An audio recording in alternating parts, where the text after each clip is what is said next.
안녕하세요. 안녕하세요. 지금 어디 가세요? 지금 저희 사장 사업장 가고 있어요. 운영하신 지는 얼마나 됐어요? 제가 작년 3월부터 했으니까 1년 반 정도 된 것 같아요. 또 이렇게 이 시간에 오세요? 지금 한 오후 2시쯤인데 보통 한 11시? 10시, 11시? 보통은 좀 사람들 없을 시간에 하고 있어요. 그럼 몇 시에 갔다가 몇 시에 나오세요? 고시원에요? 네. 보통 고시원에 안 가요. 보통 고시원에 안 가고 그냥 제 볼일 보고 본래 무슨 거? 그냥 뭐 이제 뭐 애기 등원도 시키고 학원도 시키고 유튜브 뭐 이런 거 하고 있고 쉬워.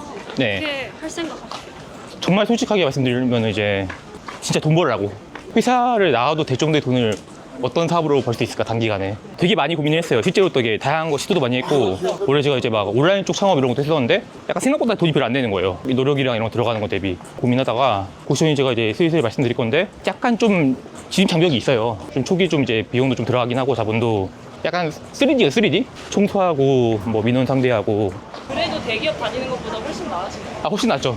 자기 성향이 있어요. 3D라고 해도 이 3D에 저는 대부분을 다 이제 소위 외주화를 시켰어요. 청소 이런 거는 이제 청소해주신 분이 있고 민원 대응도 이제 약간 제가 이제 스크립트가 있고 직접 만나서 하지 않거든요. 다시 전화로 하고 문자로 하고 여기 오시면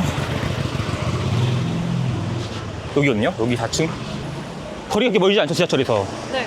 네.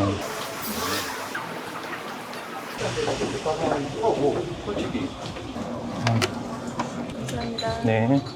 평일날 이렇게 맥주 자주 드세요? 예, 사실 뭐 해도 제 자유긴 한데 요새 좀 안 먹으려 하고 있어요. 오히려 너무 자주 먹어가지고.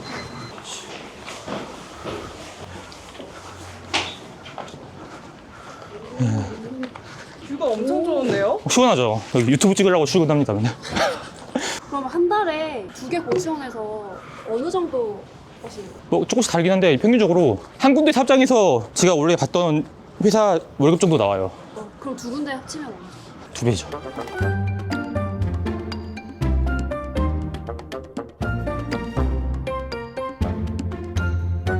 안녕하세요. 저는 통신 대기업을 8년 다니다가 이제 휴직하고 사당과 강남에 고시원을 2군데 세팅해가지고 퇴사하게 된 고시원 원장 위성훈이라고 합니다.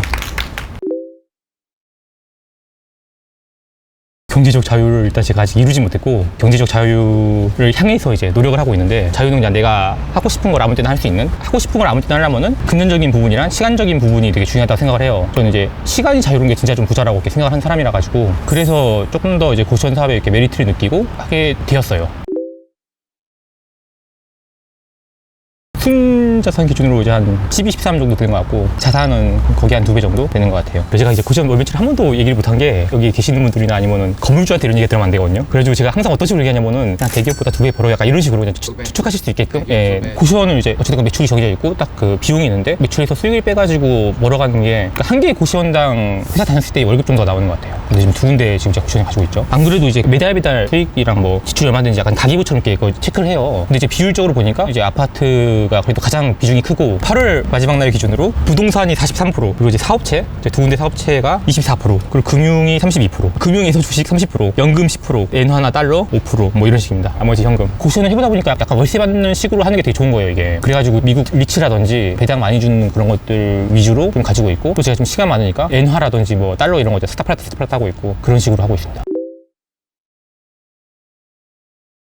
이게 되게 단기가 되게 많아요. 고시원까지 오게 된 거는. 처음에는 이제 코로나 때 어떤 자산 격차. 저는 되게 운이 좋게 코로나 바로 직전에 이제 집을 사게 됐는데 이후에 이제 아이가 태어났어요. 제가 이제 대기업 부부인데 또 같은 회사 같은 팀이었단 말이에요. 사실 이 수입이나 이런 거로 그냥 먹고 사기 나쁘진 않거든. 근데 갓 태어난 아기를 보면서 어떤 성장과 이런 걸 딱 고민해 보니까 좀 많이 부족하겠다 생각이 든 거예요. 당장 그 당시에 서울 아파트인데 25평인데 화장실 1개인데 제 아이가 딸이란 말이에요. 그럼 화장실 2개인데 가야 될 것 같잖아요. 그래서 25평에서 32평으로 가려고 했었어요 처음에. 근데 그러면은 그냥 회사 생활이 한 10년 그냥 연장이 되는 그런 고민을 좀 했고 저는 개인적으로 또 돈도 더 벌어보고 싶었고 그래가지고 같이 아이가 생긴 김에 공동으로 같이 육아휴직을 했거든요. 그래서 그때 저는 이제 막 투자 공부 막 이런 거 하고 하는데 그때 또 아파트 하락장이었어요. 하락장에서 용기 있게 못 하겠는 거예요. 근데 그때는 그래서 이제 생각이 든 게 현금 흐름이 중요해지는 시대가 도래하겠구나. 그래서 이제 그때 현금 흐름 각종 아이템들 근데 이제 투자금 대비 수익성이 저는 그래도 한 월급 정도 한 3, 400원 돼야지 이게 되게 유의미하다 보거든요. 그래서 아예 이제 한 3, 400 벌 수 있는 사업분들을 이제 하나하나 해봐왔고 뭐 스터디 카페 이런 것도 갔었고 근데 이제 고시원을 한 거는 스터디 카페 대비 진입 장벽, 종잣돈이 좀 더 들고 공급이 제한되어 있고 그런 것 때문에 결국 고시원을 하게 됐죠. 고시원을 딱 한 개 했을 때 처음에는 그나마 그래도 적은 비용 들여가지고 제가 최대한 다 직접 이제 인테리어 하고 이래가지고 해보니까 한 2달 만에 좀 이제 만실되고 이제 그 현금 흐름이 보이니까 바로 이제 2호점을 하면서 그렇게 됐습니다. 사실 이게 고시원이 제가 듣기로는 3, 4년 전 이럴 때는 은퇴한 사람들이나 아니면 이제 뭐 건물주들 이런 사람들의 아름아름하는 그런 사업 형태였다고 들었어요. 근데 이제 코로나 때 굉장히 많은 것들이 이제 좀 변했다고 생각하는데 주식이나 자산 쪽으로도 엄청 영향을 많이 끼쳤잖아요. 고시원도 그때 그랬던 거예요. 근데 고시원은 이제 만약에 이제 코로나 터진다 이러면은 영업을 못 하거든요. 다 격리해야 되고 그러다 보니까 그때 권리금이 박살이 난 거예요. 근데 그거를 이제 싸게 막 주워가지고 보유하고 있다가 시세 차익을 만든다거나 아니면은 되게 오래 그 옛날 스타일로 하던 데를 인수해가지고 좀 깨끗하게 리뉴얼하고 인테리어도 하고 이래가지고 마케팅도 좀 하고 이렇게 해가지고 기존 받던 것보다 월세를 올려받는다. 이러면 이제 거기서 이제 가치가 창출되는 거거든요. 그래서 그런 식의 접근이 되게 많았고 지금 여기 계신 이 공간이 원래는 노인분들 대부분 있는 그런 고시원이었어요. 여기도 되게 오래됐거든요. 근데 이제 노인분들이고 기초생활수급자분들이고 뭐 이런 분들인데 그분들 계실 때 한 달 월세를 평균적으로 한 27만 원, 28만 원 이렇게 받았대요. 근데 저도 이제 그걸 보고서 어떻게 생각을 했냐면은 여기를 좀 이제 깨끗하게 관리하고 리뉴얼하고 구성원들도 좀 젊은 사람들을 좀 위주로 하고 이러다 보면은 방당 월세를 이렇게 올릴 수 있는 캐파가 있겠다 이런 생각을 한 거예요. 그래서 만약 방당 이제 평균 월세를 5만 원 올렸다 이러면은 방이 제가 29개지만 30개라고 치면은 150만 원의 수익이 올라가는 거거든요. 그러면 그만큼 또 권리금이 이렇게 올라서 이제 거래가 될 수 있는 거다 보니까 대위업을 해가지고 수익금도 높이고 가치도 높이는.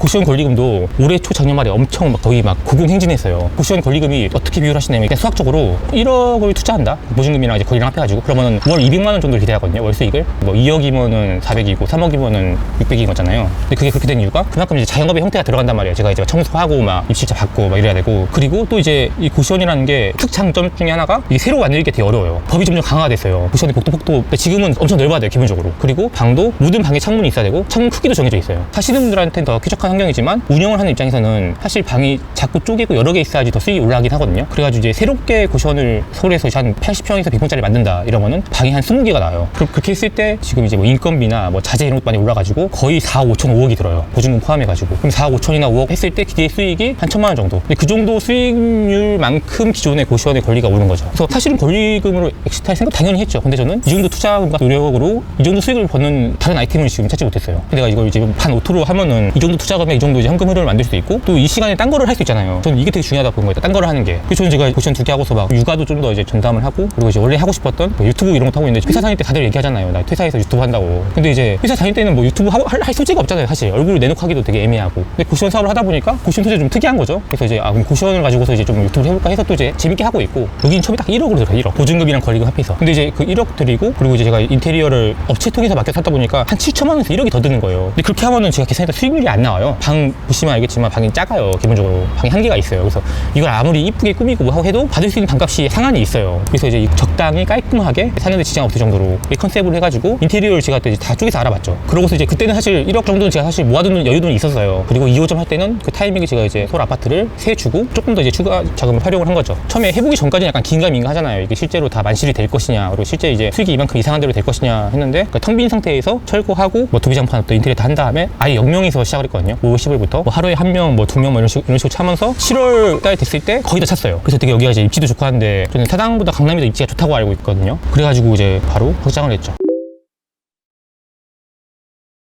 입지가 제일 중요하고 딱 들으시기에 사당과 강남 있잖아요. 최고 입지예요 사실 고시원 중에서. 고시원을 운영을 잘하고 막 이런 분들은 사실은 엄한 데 있어도 사람들 채우는 건데 저는 약간 그런 스타일은 아니고 수요가 많이 있어야 제가 좀 실수를 하건 뭐 하더라도 계속 이제 그 수익률을 유지할 수 있다 이렇게 생각을 해가지고 그러니까 권리금이 좀 높더라도 입지가 좋은 데 들어간 거예요. 엄청 다양해요. 사당은 4호선이랑 2호선이 가깝단 말이에요. 그래서 정말 다양해요. 직장인도 있고 인턴이나 수습사원도 있고 알바생도 있고 외국인 친구도 있고 숭실대 총신대 뭐 이런 친구들도 있고 그리고 약간 시즌성인데 이 사당이 위치가 좋다 보니까 뭐 연기학원 성우학원 이런 것도 있더라고. 제가 몰랐는데 먼 지역에서 이제 약간 뭐 방학 때라든지 아니면 좀 배워보려고 할 때 좀 가장 가성비 있는 공간이니까 그러니까 그런 수요들도 좀 있어요. 젊은 친구들일수록 오래 안 살아요. 그리고 좀 나이가 있으시고 하면은 좀 더 오래 살고 약간 그런 편인 것 같아요. 그냥 일반적으로는.